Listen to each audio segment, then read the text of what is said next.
오늘 우리에게 주시는 하나님의 말씀은 마가복음 3장 11절에서 15절 말씀입니다.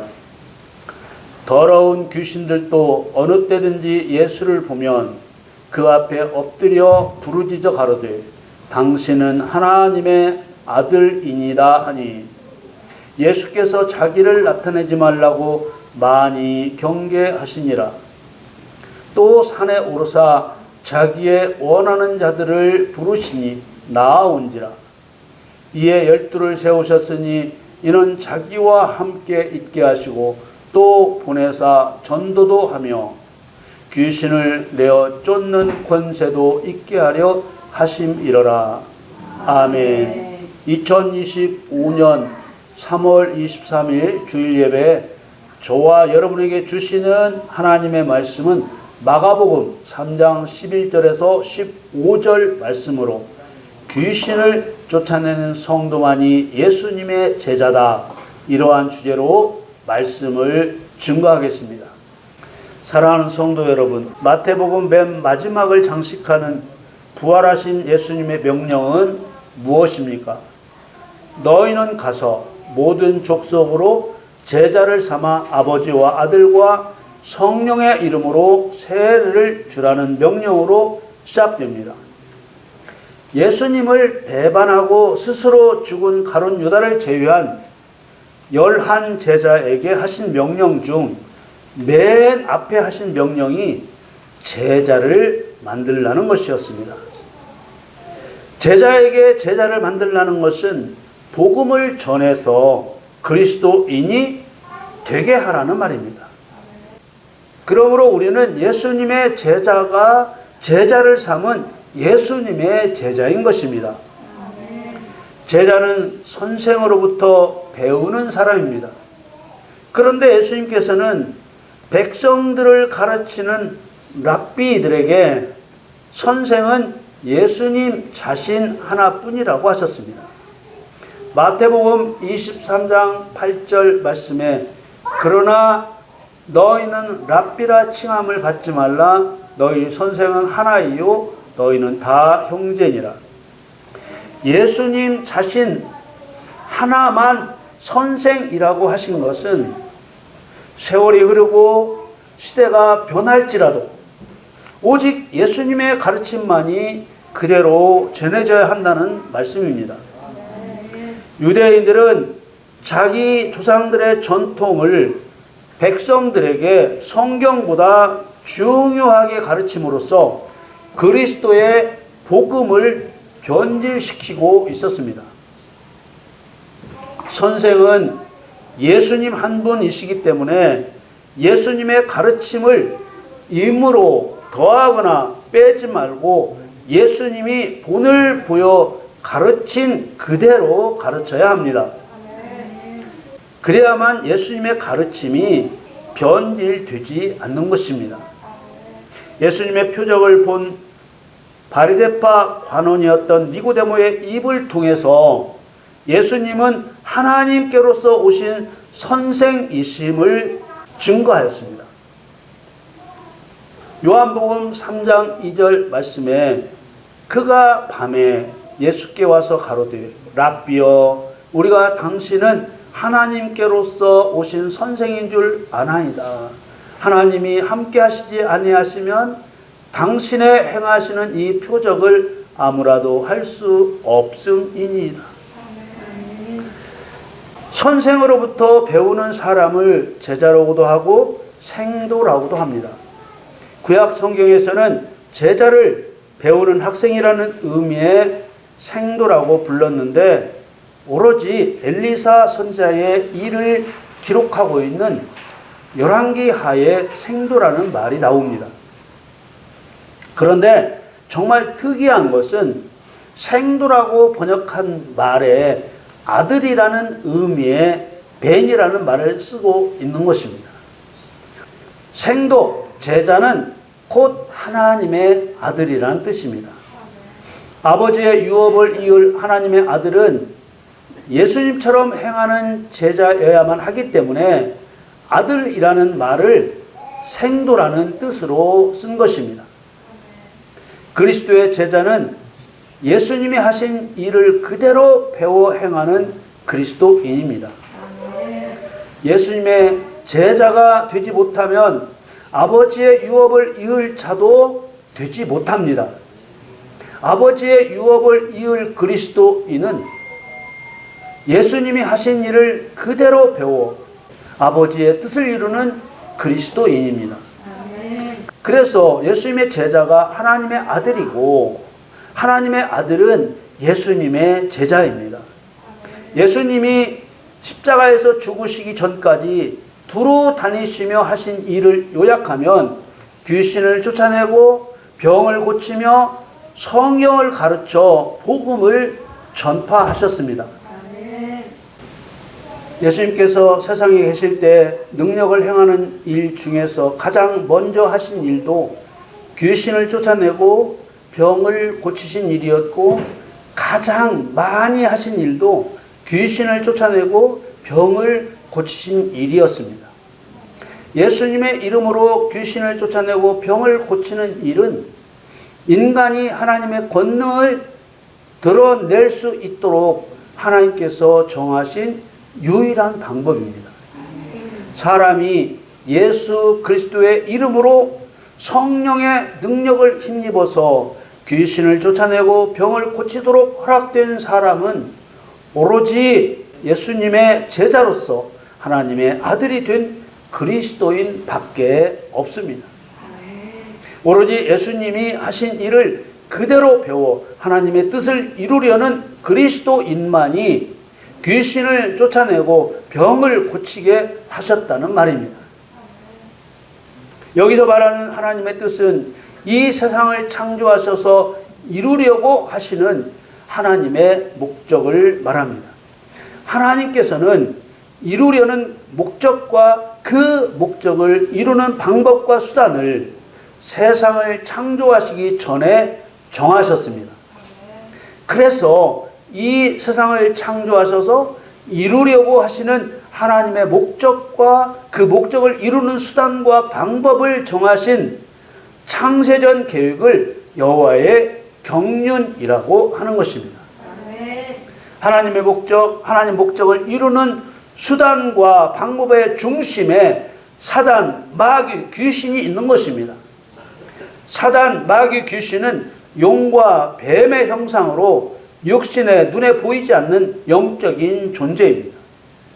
사단은 하나님과 사람 사이에서 악한 일을 담당합니다. 하나님은 가장 강하신 분으로 전지전능하시며 우주 만물의 창조자시며 통치자십니다. 사단, 마귀, 귀신은 사람을 속이고 죽이고 멸망시킬 만큼 강하지만 하나님께는 아무 힘도 쓸 수 없는 티끌 같은 존재입니다. 사람은 육신적인 한계를 가진 귀신보다도 약한 존재입니다. 하나님은 가장 강한 분이시고 사단, 마귀는 하나님보다 약하고 사람보다 강하며 사람은 사단보다 약한 존재입니다. 거기다 사단, 마귀는 본성적으로 사람을 속이고 죽이고 멸망시킵니다. 그래서 예수님은 사단, 마귀를 도적에 비유하셨습니다.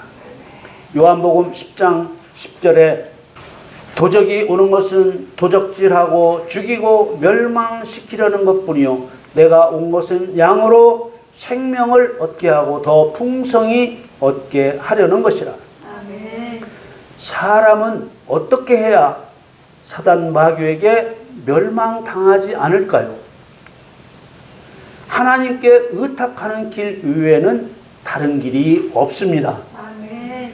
하나님은 사단보다 강하시고 사단은 하나님보다 약하고 사람보다 강하며 하나님의 형상대로 창조된 사람을 본성적으로 속이고 죽이고 멸망시키고 사람은 사단보다 약합니다. 이런 상황을 창세 전에 계획하셔서 하나님의 목적을 이루고 계신 것입니다. 하나님께서 에덴 동산을 창설하고 사람을 거기에 두셨을 때 뱀이라 칭하는 사단이 사람을 속인 일은 우연한 일이 아니고 창세전 세우신 하나님의 경륜 안에서 하나님의 뜻대로 된 일입니다. 하나님은 사단을 이용해서 사람을 죄인 되게 하셨습니다. 이렇게 사람을 죄인이 되게 하신 것을 성경에서 율법을 위반한 자라는 뜻으로 율법 아래에 있는 자라고 했고 하나님의 심판 아래에 있다고 했습니다. 로마서 3장 19절에 우리가 알거니와 무릇 율법이 말하는 바는 율법 아래에 있는 자들에게 말하는 것이니 이는 모든 입을 막고 온 세상으로 하나님의 심판 아래 있게 하려 함이니라. 그러나 사람이 사단에게 속아서 죄인이 되자 하나님께서는 사단에게 너로 여자와 원수가 되게 하겠다고 하셨습니다. 여자는 하와를 가리키는 것이고 하와를 산자의 어미라고 하셨습니다. 산자의 어미는 남편 되시는 그리스도와 함께 죽은 자를 살려내는 아내, 곧 교회의 성도를 의미하는 것입니다.